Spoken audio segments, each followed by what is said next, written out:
January 20, 1981. Senator Hatfield, Mr. Chief Justice, Mr. President, Vice President Bush, Vice President Mondale, Senator Baker, Speaker O'Neill, Reverend Moomaw, and my fellow citizens. To a few of us here today this is a solemn and most momentous occasion, and yet in the history of our nation it is a commonplace occurrence.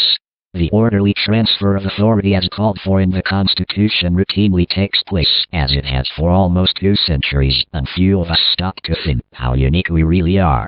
In the eyes of many in the world, this every 4-year ceremony we accept as normal is nothing less than a miracle. Mr. President, I want our fellow citizens to know how much you did to carry on this tradition. By your gracious cooperation in the transition process, you have shown a watching world that we are a united people pledged to maintaining a political system which guarantees individual liberty to a greater degree than any other, and I thank you and your people for all your help in maintaining the continuity which is the bulwark of our republic. The business of our nation goes forward. These United States are confronted with an economic affliction of great proportions. We suffer from the longest and one of the worst sustained inflations in our national history. It distorts our economic decisions, penalizes thrift, and crushes the struggling young and the fixed-income elderly alike. It threatens to shatter the lives of millions of our people. Idle industries have cast workers into unemployment, human misery, and personal indignity.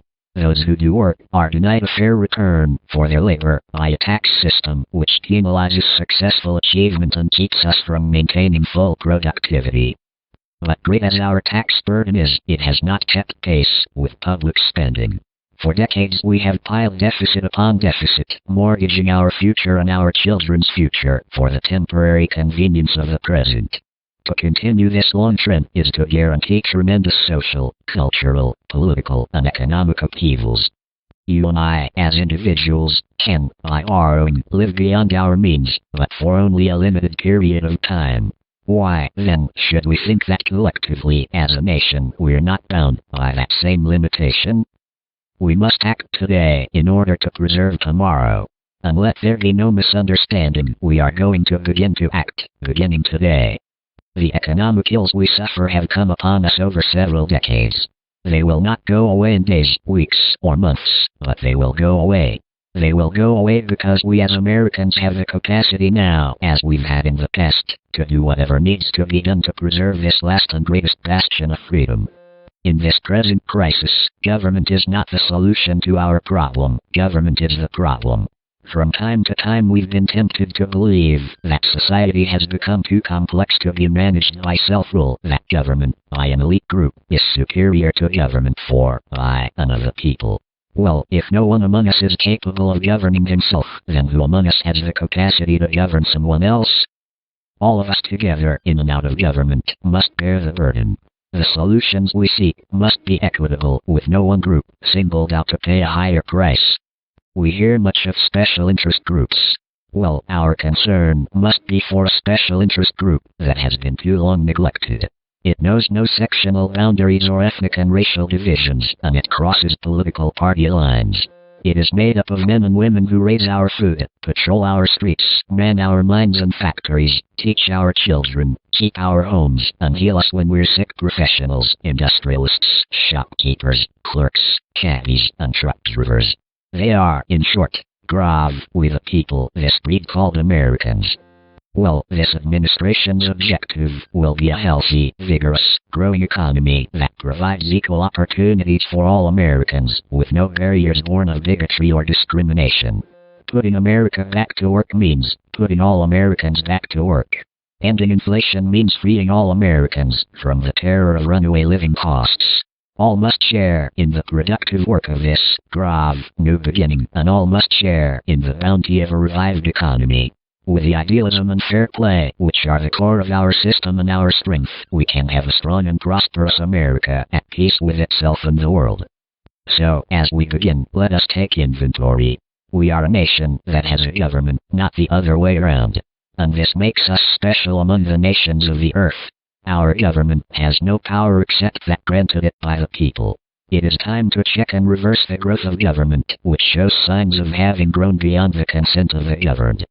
It is my intention to curb the size and influence of the federal establishment and to demand recognition of the distinction between the powers granted to the federal government and those reserved to the states or to the people. All of us need to be reminded that the federal government did not create the states created the federal government. Now, so there will be no misunderstanding, it's not my intention to do away with government. It is rather to make it work with us, not over us, to stand by our side, not right on our back. Government can and must provide opportunity, not smother it, foster productivity, not stifle it. If we look to the answer as to why for so many years we achieved so much, prospered as no other people on earth, it was because here, in this land, we unleashed the energy and individual genius of man to a greater extent than has ever been done before. Freedom and the dignity of the individual have been more available and assured here than in any other place on earth. The price for this freedom at times has been high, but we have never been unwilling to pay that price. It is no coincidence that our present troubles parallel and are proportionate to the intervention and intrusion in our lives that result from unnecessary and excessive growth of government. It is time for us to realize that we're too great a nation to limit ourselves to small dreams. We're not, as some would have us believe, doomed to an inevitable decline. I do not believe in a fate that will fall on us no matter what we do.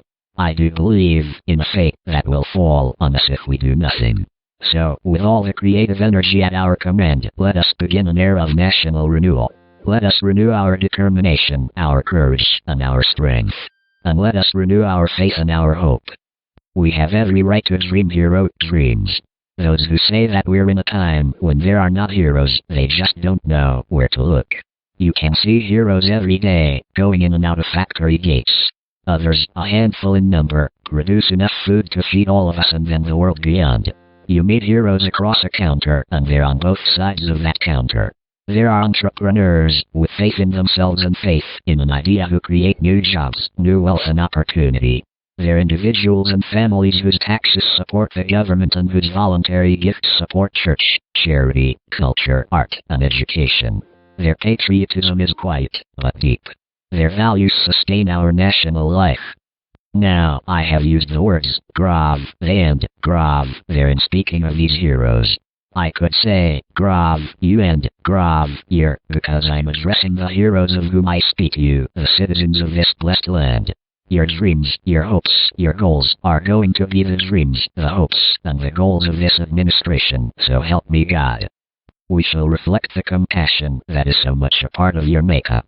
How can we love our country and not love our countrymen, and loving them, reach out a hand when they fall, heal them when they're sick, and provide opportunity to make them self-sufficient so they will be equal in fact and not just in theory? Can we solve the problems confronting us? Well, the answer is an unequivocal and emphatic grave yes. To paraphrase Winston Churchill, I did not take the oath I've just taken with the intention of presiding over the dissolution of the world's strongest economy. In the days ahead, I will propose removing the roadblocks that have slowed our economy and reduced productivity. Steps will be taken aimed at restoring the balance between the various levels of government. Progress may be slow, measured in inches and feet, not miles, but we will progress. It is time to reawaken this industrial giant, to get government back within its means, and to lighten our punitive tax burden. And these will be our first priorities, and on these principles there will be no compromise. On the eve of our struggle for independence, a man who might have been one of the greatest among the founding fathers, Dr. Joseph Warren, president of the Massachusetts Congress, said to his fellow Americans, "Our country is in danger, but not to be despaired of. On you depend the fortunes of America.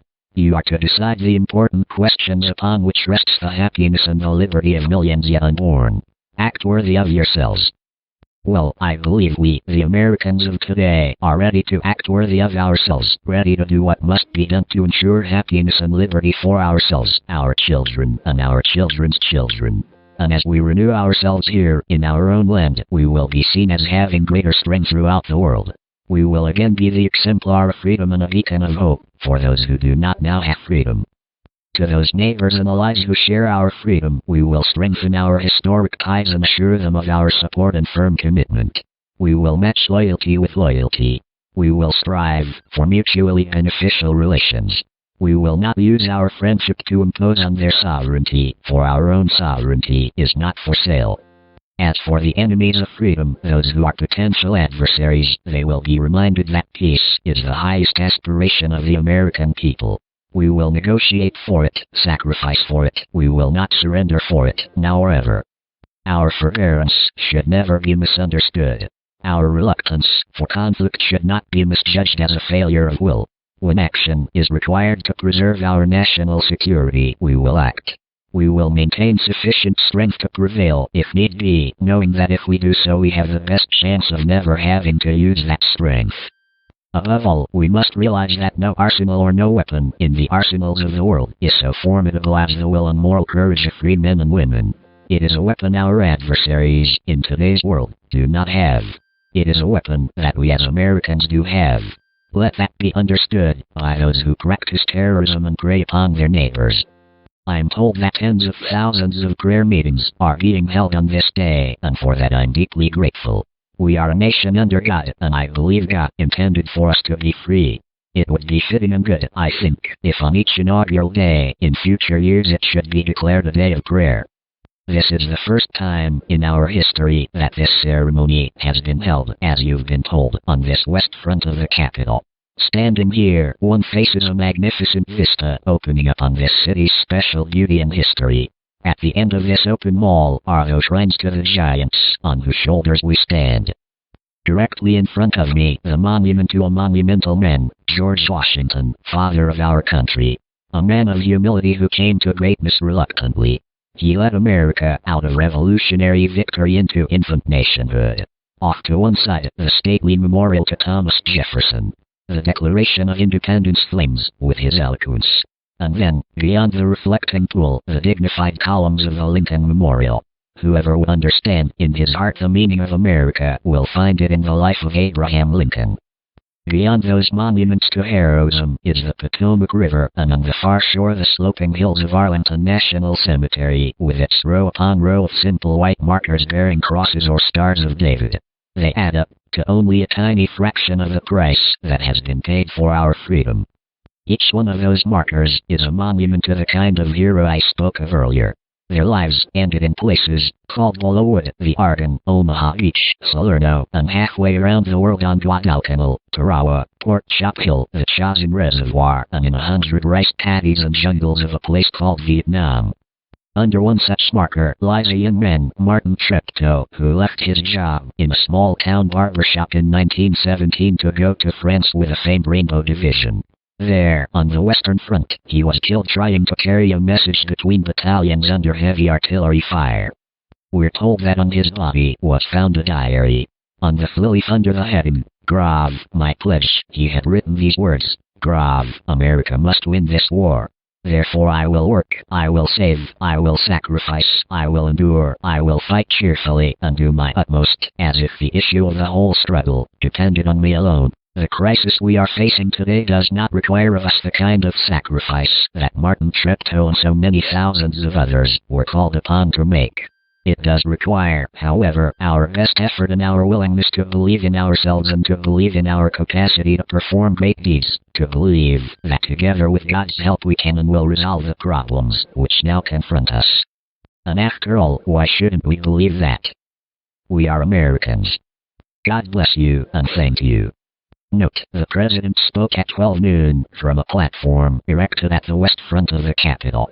Immediately before the address, the oath of office was administered by Chief Justice Warren E. Burger. In his opening remarks, the President referred to Reverend Don D. Mumaw, Senior Pastor, Bel Air Presbyterian Church, Los Angeles, Calif. The address was broadcast live on radio and television.